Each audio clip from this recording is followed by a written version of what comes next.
Candidate Congressman John Kitover of Illinois District 16. No person, except a natural-born citizen or a citizen of the United States at the time of the adoption of this Constitution, shall be eligible to the office of President. Neither shall any person be eligible to that office who shall not have attained to the age of 35 years and been 14 years a resident within the United States. In case of the removal of the President from office or of his death, resignation, or inability to discharge the powers and duties of the said office, the same shall devolve on the Vice President, and the Congress may by law provide for the case of removal, death, resignation, or inability, both of the President and Vice President, declaring what officer shall then act as President, and such officer shall act accordingly until the disability be removed, or a president shall be elected. The president shall at stated times receive for his services a compensation, which shall neither be increased nor diminished during the period for which he shall have been elected, and he shall not receive within that period any other emolument from the United States, or any of them. Before he enter on the execution of his office, he shall take the following oath or affirmation.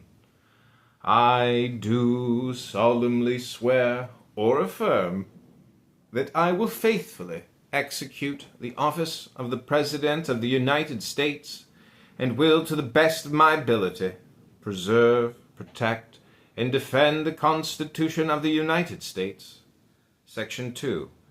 The President shall be Commander-in-Chief of the Army and Navy of the United States and of the militia of the several states. When called into the actual service of the United States, he may require the opinion, in writing, of the principal officer in each of the executive departments upon any subject relating to the duties of the respective offices, and he shall have power to grant reprieves and pardons for offenses against the United States, except in cases of impeachment.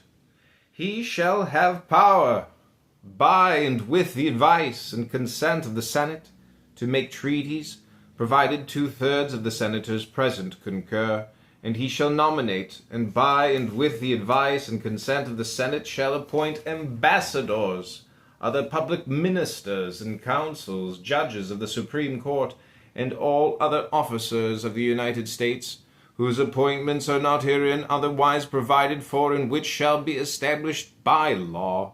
But the Congress may by law vest the appointment of such inferior officers as they think proper, in the President alone, in the courts of law, or in the heads of departments.